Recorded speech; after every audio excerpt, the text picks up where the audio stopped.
उनकी भी मां ऐसी थी। उस भक्त का नाम था साल बेग। बहुत सुंदर कथा है श्री साल बेग जी की। साल बेग जी की माता जी, उनका पूर्व चरित्र तो इतना विस्तृत नहीं सुनेंगे, पर बस इतना मात्र समझ लीजिए कि एक म्लेच्छ व्यक्ति ने अपहरण करके उनको ले गया और हठपूर्वक उनके साथ ब्याह कर लिया, और ब्याह के पश्चात उनको गर्भ धारण हुआ। बहुत ध्यान से सुनना। तो जब गर्भ धारण हुआ तो समुद्र में अपने प्राण त्यागने के लिए जाने लगी। तभी मन में एक भाव उत्पन्न हुआ, मन में एक विचार उत्पन्न हुआ कि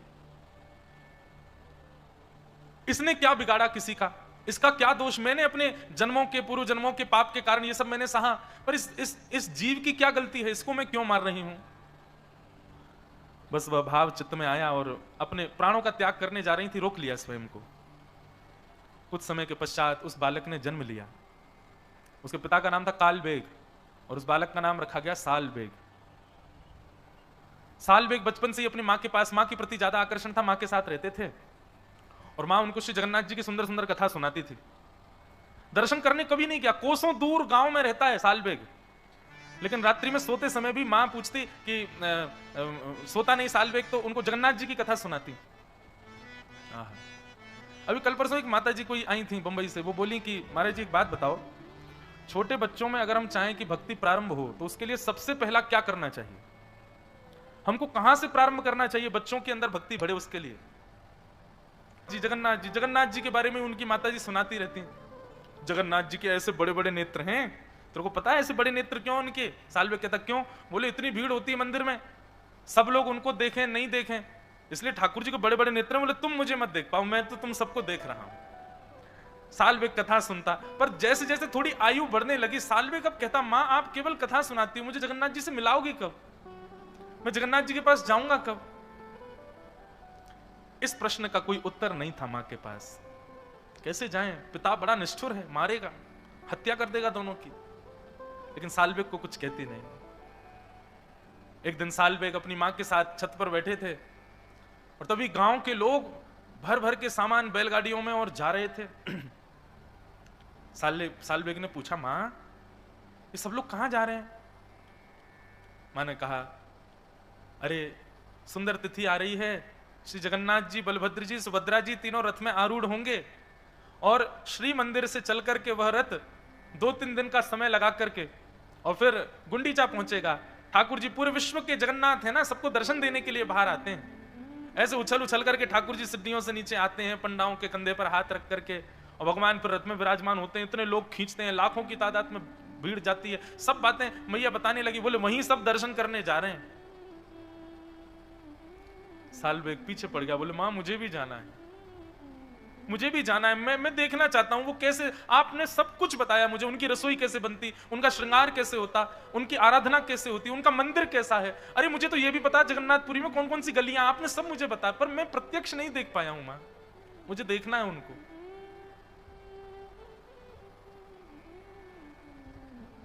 मां ने समझाया, बोले सालवेग मेरे चाहने से तो तू जगन्नाथ जी को नहीं देख पाएगा, अब तो तेरे पास एक ही उपाय है। बोले क्या? तू जगन्नाथ जी को ही प्रार्थना कर कि वो तुझे अपना दर्शन दे। अब भक्त सालवेग उस दिशा की ओर देखता है जहां श्री मंदिर विद्यमान है और आर्त क्रंदन करते हुए एक उड़िया भाषा में एक पद गाता है, बहुत सुंदर भाव। अहे नील शैल प्रबल मत्तावरण, प्रबल मत्तावरण,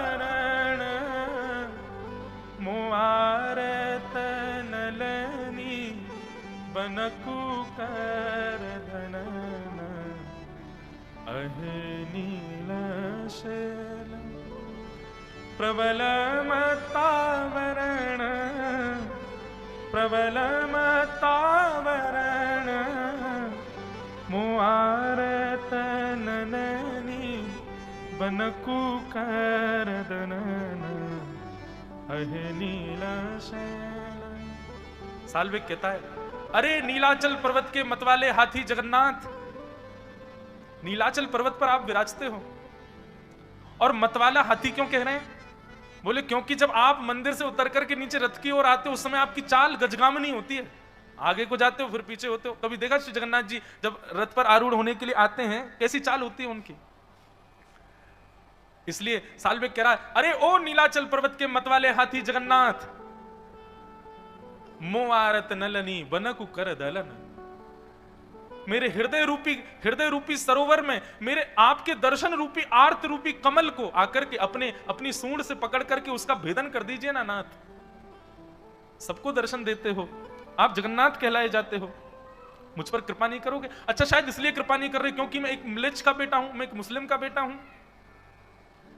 नाथ, ये भेद दृष्टि आपके अंदर नहीं है। गजराज चिंता कला ठाई घोर जलेन, गजराज चिंता कर ठाई घोर जलेन, चक्र पेशी नक्र नाशी उद्धरी अपन। अगर आप ये सोच करके नहीं आ रहे कि मैं एक मिलेच का बालक हूं नाथ, तो आप तो वो हैं जो इंसान नहीं था, गजेंद्र।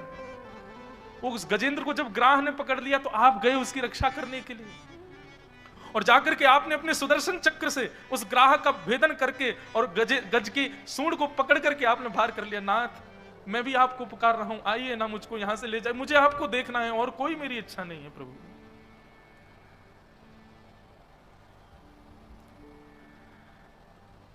कहे साल्वेग हीन जाति यवन, कहे साल्वेग हीन जाति यवन, श्रीरंग चरण तल कर शनि जनन, अहे नील शैल प्रबल मतावर,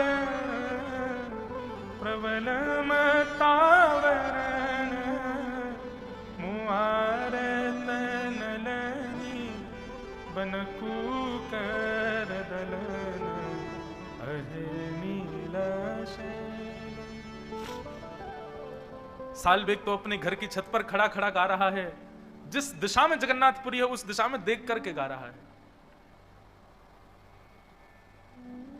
श्री जगन्नाथ जी सबसे ज्यादा प्रसन्न होते हैं 365 दिन में, उस दिन जिस दिन वो रथ पर विराजमान होते हैं। ठाकुर जी को बहुत सुख मिलता है उस दिन। जिन लोगों को मंदिर में प्रवेश तक वर्जित है, उन लोगों को दर्शन देने ठाकुर जी आ जाते हैं बाहर।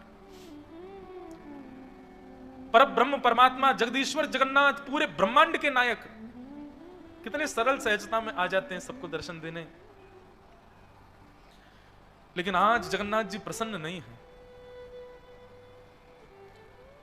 बलभद्र जी का रथ चल दिया, सुभद्रा जी का रथ चलने लगा, और जैसे ही नंदी घोष रथ का नाम है, भगवान श्री जगन्नाथ जी के रथ का नाम है नंदी घोष, लाखों लोगों ने जैसे ही रस्सी पकड़ करके उस रथ को खींचना प्रारंभ किया, रथ एक पत्थर के भांति स्तब्ध हो गया।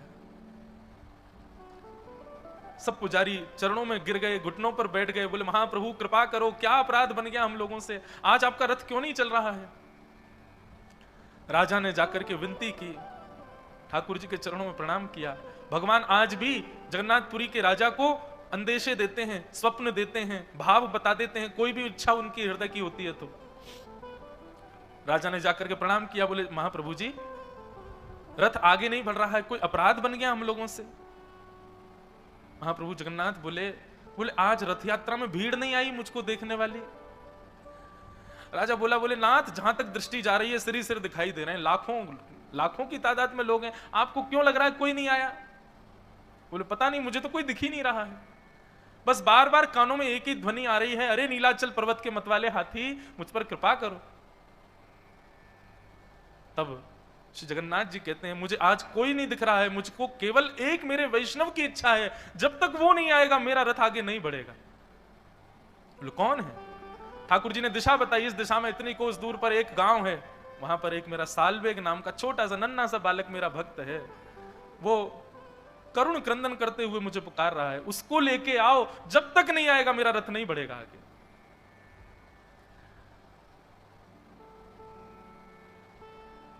लाखों की तादाद में वैष्णव बैठे हैं, सब श्री प्रतीक्षा कर रहे हैं, बोले क्या हो गया, श्री जगन्नाथ जी का रथ आगे क्यों नहीं बढ़ रहा है।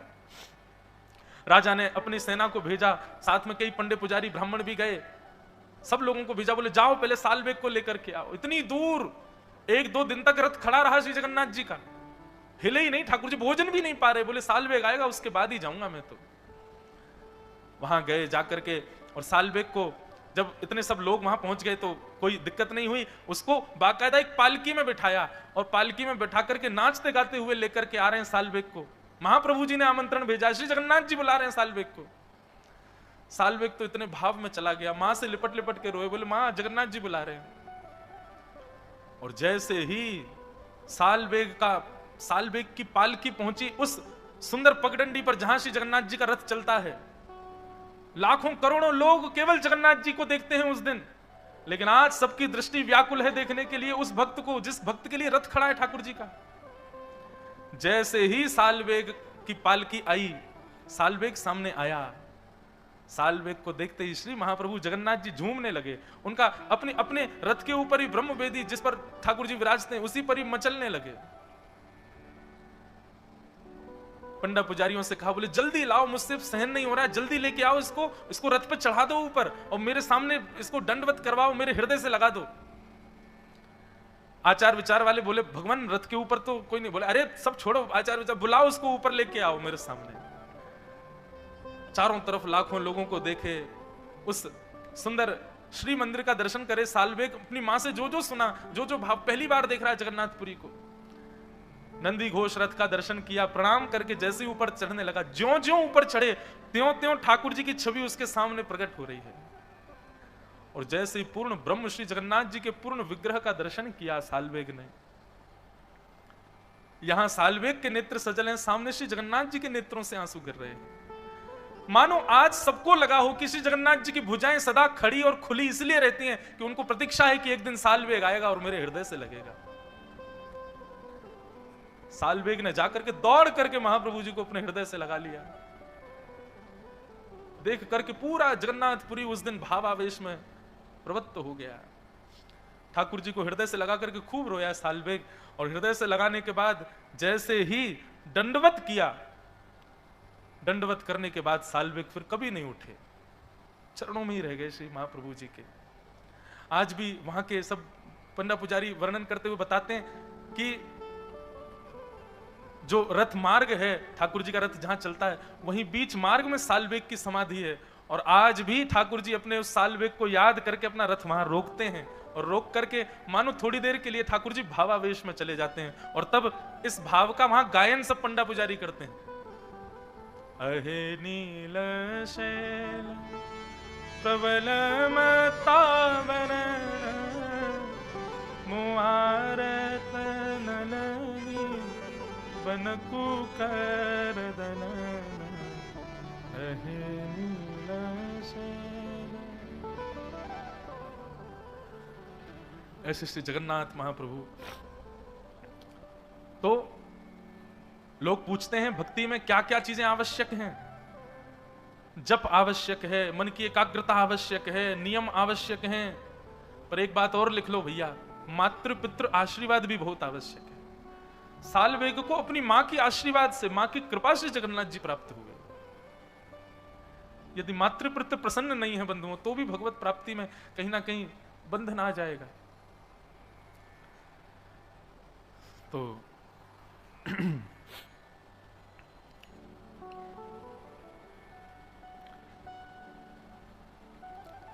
ध्रुव जी की माता जी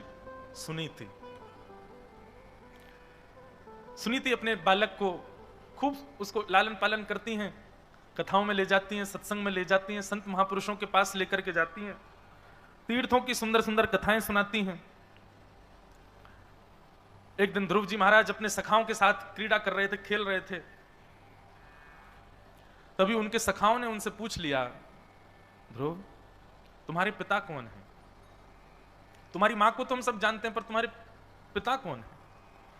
ध्रुव जी महाराज बोले, मुझे तो नहीं पता मेरे पिता कौन है। बोले जाओ अपनी मां से पूछो।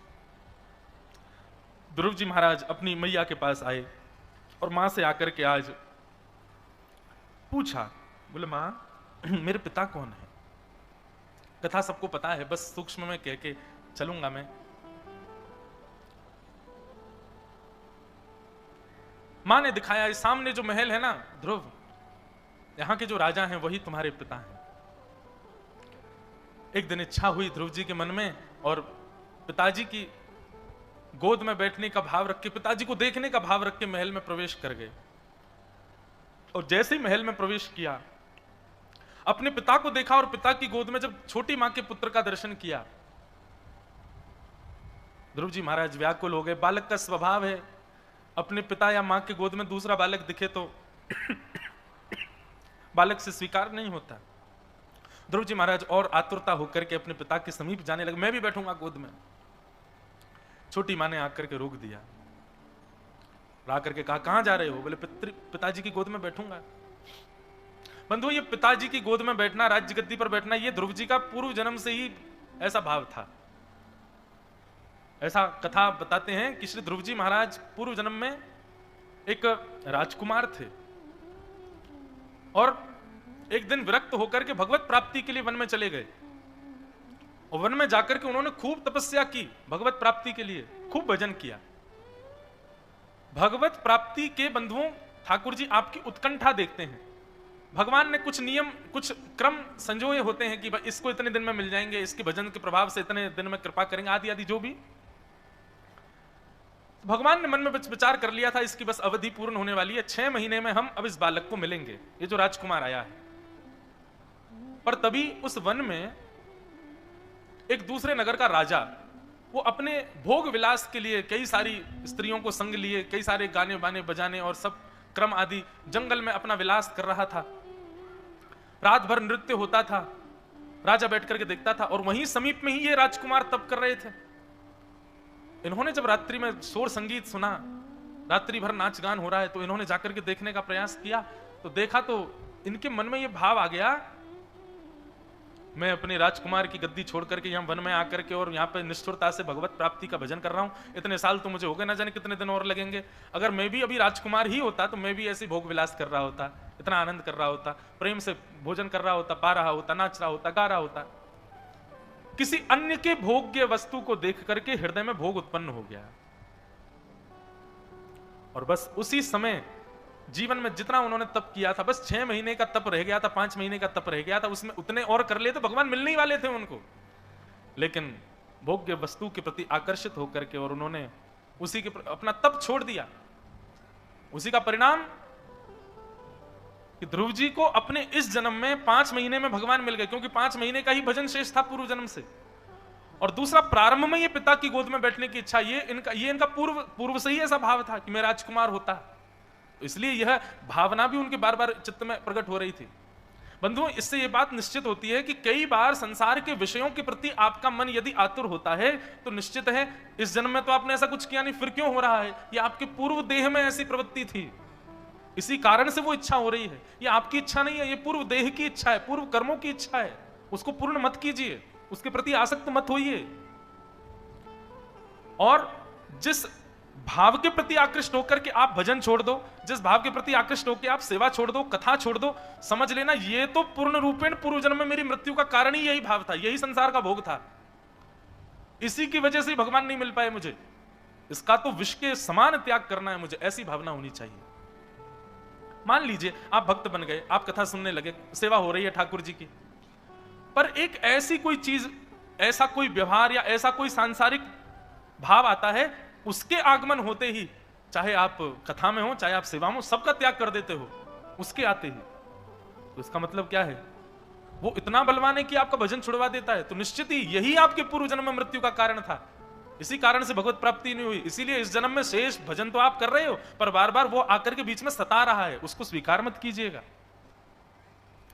ध्रुव जी महाराज की तो भगवत प्राप्ति में बाधा ही राज्य गद्दी थी, उनकी इच्छा हो गई दोबारा से राज्य गद्दी पर बैठने की, इसी वजह से भगवान नहीं मिले।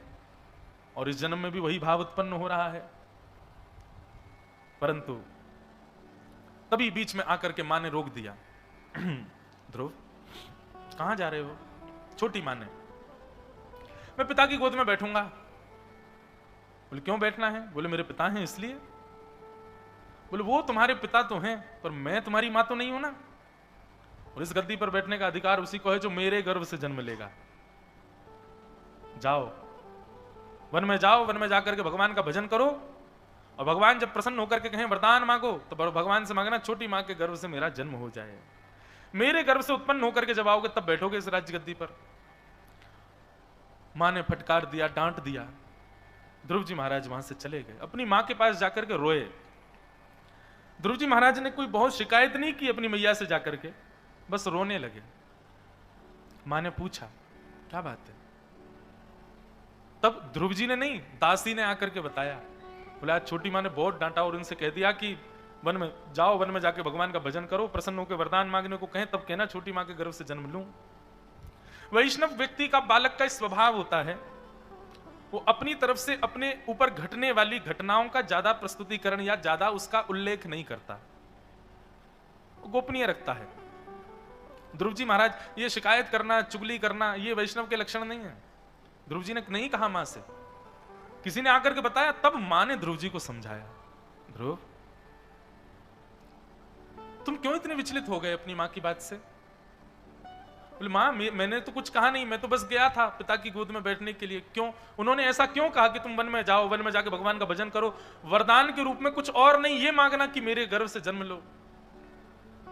तो ध्रुव जी की मैया कहती हैं ध्रुव मां ने क्या क्या कहा, उस क्या क्या में क्या स्वीकार्य है और क्या त्याज्य है, इस पर बुद्धि घुमाओ। सामने वाला कुछ भी परोसे, पर हम वही लेते हैं जो हम पा सकते हैं। ऐसा थोड़ी है जितनी सामग्री रसोई में हम सब पा लेंगे, और यदि ऐसे आप हैं तो भैया फिर ठीक है, बढ़िया ही है, फिर तो सब पा सकते हो तो। लेकिन हम बस वही स्वीकार करते हैं जो हमको रुचिकर लगे या जितना हम पा सकें, जो हम पा सकें। ठीक उसी प्रकार ध्रुव अपनी श्रवण इंद्रियों को ऐसा बनाओ, कोई कुछ भी कहे उससे तुम्हारे मनस्थ पर प्रभाव नहीं पड़ना चाहिए। नन्हे से 4 वर्ष के बालक को मैया ज्ञान दे रही है, गोद में बैठा करके कहती हैं मां ने कहा वन में जाओ, भजन करो, भगवान प्रकट हो जाएं तो उनसे कहना कि मैं छोटी मां के गर्भ से जन्म लूं। इसमें ग्रहण करने वाली बात यह है कि वन में जाओ, भगवान का भजन करो, भगवान प्रकट हो जाएं इतना भजन करो, ये कहा मां ने। ये तुम्हारे लिए ग्रहण बात है। और त्याज्य बात क्या है जो उन्होंने बाद में कहा कि वरदान क्या? वरदान, अरे ठाकुर जी सामने आ गए, इससे बड़ा वरदान क्या चाहिए ध्रुव? लेकिन मां ने आज्ञा करी है इसलिए इसका पालन तुरंत करो। भगवत मिलन और भगवत संबंधी यदि कोई सामान्य व्यक्ति भी आपसे कुछ कह दे तो उसका पालन आपको करना चाहिए। कहीं ना कहीं यह समझना चाहिए कि ये कहीं भगवत आज्ञा तो नहीं है, कहीं ठाकुर जी की आज्ञा तो नहीं है। श्री हरिराम व्यास जी का एक चरित्र आता है हमारे वृंदावन के। उनका स्वभाव था वो खुद भी वृंदावन से नहीं जाते थे, और यदि उनको कोई दिख जाता था कि वृंदावन से कोई जा रहा है तो वो पूर्ण तरह प्रयास करते थे कि उसको रोका जाए, और उसको रोकने के लिए जो प्रयास वो कर सकते थे सब करते थे। ऐसा उनका स्वभाव था। कहो तो उसकी बहुमूल्य वस्तु उससे ले लेते थे, उसको झूठ बोल के कह देते थे तेरे, अरे वहां पे तुझको वो याद करना है या तेरा वो काम अटका पड़ा है या ऐसा ऐसा कुछ, कि जिससे कि वो वृंदावन ना छोड़े। एक बार एक कोई संत आए, और वो संत आकर के श्री जुगल बिहारी जी के मंदिर में, हम सप्तनिधि पद में गाते हैं ना, जुगल किशोर को लाड लड़ायो, नवन कुंज ही मां है, कुंज निकुंजन की रज धारे, व्यास युगल यश गाए। ये वही हरिराम व्यास हैं जिन्होंने जुगल किशोर जी को प्रकट किया। तो श्री हरिराम व्यास जी कोई अयोध्या के संत आए थे, कुछ दिन वृंदावन रहने के लिए, अपने साथ में सेवा शालिग्राम जी की लेके चलते थे, वो सेवा भी लाए थे। जुगल किशोर जी के बगल में ही शालिग्राम जी को विराजमान कर दिया। अब वो रोज पद गा के सुनाते थे श्री जुगल किशोर जी को। व्यास जी को बड़ा सुख मिलता था, बोले बहुत अच्छा, ठाकुर जी की राग सेवा हो जाती है इससे। लेकिन एक दिन वो महात्मा उठे और कहने लगे व्यास जी अब बहुत दिन हो गए वृंदावन में, अब हमको हरिद्वार जाना है, फिर हरिद्वार से हम बद्रीनाथ, केदारनाथ, गंगोत्री, यमुनोत्री जाएंगे, फिर हम वापस अयोध्या जाएंगे, तीर्थ यात्रा पे निकले। हरिराम व्यास जी बोले तुम वृंदावन छोड़ के जाना चाहते हो? यहां क्या कमी है? ये भोजन की व्यवस्था, सब व्यवस्था। बिल्कुल इस भाव में तो हम ये कह सकते हैं कि हरिराम व्यास जी जैसा ही स्वभाव हमारे दत्त महाराज जी का है, बिल्कुल ऐसे ही है महाराज जी। यहां से कोई जावे को बात कह दे बस उसको कहेंगे क्या कोई अव्यवस्था, भोजन प्रसाद है, सब है, रहने की सब व्यवस्था, तुम्हारे खाने पीने, गोदावरी जी का स्नान है, क्यों जाना है? पिछली बार मैं भी आया था तो 2 दिन में जा रहा था, महाराज जी मुझको भी आज्ञा करते, नहीं अभी रुको, पूर्णिमा करके जाओ। मैं तो फिर आगे कुछ क्रम थे तो निकल गया, नहीं तो महाराज जी की तो यही आज्ञा थी मत जाओ। अभी भी मैं देखता हूँ पलस्कर गुरु जी आदि सब बताते हैं, बोले हम आए, महाराज जी की आज्ञा होगी नहीं, यही रहना है, सब व्यवस्था यही है। हमारे भैया, उनकी सेवा 2 बार तो दत्त प्रभु के चरणों में यहाँ हो चुकी है, रोज वहां होती है। बेचारे कहीं कार्यक्रम होता करके फिर आ जाते, महाराज जी के यहीं रहो, 1 मास कल्प यहीं रहो, कोई दिक्कत नहीं, कहीं जाना नहीं है। यही स्वभाव श्री हरिराम व्यास जी का था। वृंदावन से जाता हुआ उनको कोई दिख जाता था तो उसके चरणों तक में गिर जाते थे, बोले वृंदावन छोड़ के मत जाओ। महात्मा कहने लगे मैं तो हरिद्वार जाऊंगा, तो बद्रीनाथ केदारनाथ सब जगह जाऊंगा। हरिराम व्यास जी 4 दिन तक तो उनको टालते ही रहे। अच्छा वो जा क्यों नहीं रहे थे? शालिग्राम जी तो भीतर बैठे चुगल किशोर जी के पास, उनको दें तो वो जाएं। अब इससे हमारे दत्त महाराज जी और इनको भी युक्ति मिल जाएगी, किसी की कोई बहुमूल्य वस्तु दत्त भगवान के पास ही रख देंगे, बोले जब तक ये मिलेगी नहीं, जा ही नहीं सकता। कहीं हमारे लाल जी को नहीं बैठा दें भीतर। अब नहीं जा पाओगे, जब लाल जी मिलेंगे तब जाओगे। आज मैं भी कितना पागल हूं, खुद ही बता दे रहा हूं।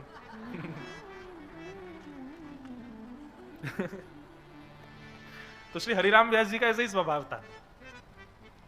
तो 4 दिन तक तो उन्होंने जुगल किशोर जी के कपाट ही नहीं खोले। वो महात्मा रोज नहा धो के तैयार हो जाते, बोले आज जाऊंगा, मैं ठाकुर जी दे दो। बोले जुगल किशोर जी बहुत श्रमित हैं, आज तो मंदिर खुलेगा नहीं। दूसरे दिन हरिराम व्यास जी कहीं और चले गए, बोले मंदिर खोलना पड़ेगा तो ठाकुर जी देने पड़ेंगे, वो चला जाएगा वृंदावन से। एक दिन जुगल किशोर जी के वो सामने हट पूर्वक क्रोध में बैठ गया, बोले ये कोई बात है? अरे हम यहाँ तीर्थ दर्शन करने आए, आपने हमारे ठाकुर जी भीतर बंदी बना के धर लिए, उनको दीजिए हमको वापस। जुगल किशोर जी बोले ठाकुर जी चाहिए? बोले हाँ। बोले ठीक है देता हूँ। आज जुगल किशोर जी के दर्शन खोले, हरिराम व्यास जी ने भीतर प्रवेश किए और शालिग्राम जी की जो डिबिया थी जिसमें शालिग्राम जी रहते थे, शालिग्राम जी तो धर दिए जुगल किशोर जी के चरणों के पीछे छुपा के। वहीं अंदर गर्भगृह में खिड़की में चिड़िया का घोंसला था, उसमें छोटी छोटी चिड़िया थी, एक चिड़िया पकड़ करके वो धर दी उसके अंदर और बंद करके डिब्बा और खा ले ठाकुर जी ले जाओ अपने। और सुनो तुम रुक तो रहे नहीं हो हमारे कहने से? बोले नहीं। जाते जाते यमुना जी स्नान करके जाना और स्वयं भी करना, अपने ठाकुर जी को भी स्नान कराना, स्नान करके जाना। ठीक है। महात्मा गए, महाराज यमुना जी के तट पर जाकर के स्नान किया, जय हो ठाकुर जी को स्नान करा दूं यमुना जी में, फिर कल तो गंगा जी में नहाएंगे हरिद्वार में। जैसी डिबिया खोली महाराज, सोई पक्षी उड़ करके भाग गया। उन्होंने देखा तो अंदर ठाकुर जी है ही नहीं। अब तो वो व्याकुल हो गए, बहुत आतुर हो गए। ऐसे ही दौड़े जुगल किशोर जी के मंदिर गए और श्री हरिराम व्यास जी को बोले मेरे ठाकुर जी कहीं चले गए, मेरे ठाकुर जी। ठाकुर जी चले गए मतलब हमने तुमको दे तो दिए थे। बोले वो जमुना जी पे जाके मैंने डिबिया खोली, उसमें से चिड़िया निकली। हरिराम व्यास जी बोले चिड़िया नहीं थी, वो ठाकुर जी थे। तुम वृंदावन छोड़ के जा रहे हो, ठाकुर जी का मन नहीं है जाने का, इसलिए चिड़िया बन के उड़ के आ गए होंगे। और देख ठाकुर जी उड़ करके मुझे पता नहीं जुगल किशोर जी के चरणों में ही बैठे होंगे। देख मैं अभी देखता हूं। और भीतर जाकर के कपाट खोले और जाकर के ऐसे देख देख ये रहे तेरे ठाकुर जी, देख यहीं तो बैठे चरणों, उड़ के आ गए, यहीं बैठ गए। भैया देख ठाकुर जी भी मना कर रहे हैं कि तू वृंदावन छोड़ के मत जा। और उस महात्मा का अखंड वृंदावन वासी करा दिया, कहीं तीर्थों में नहीं जाने दिया।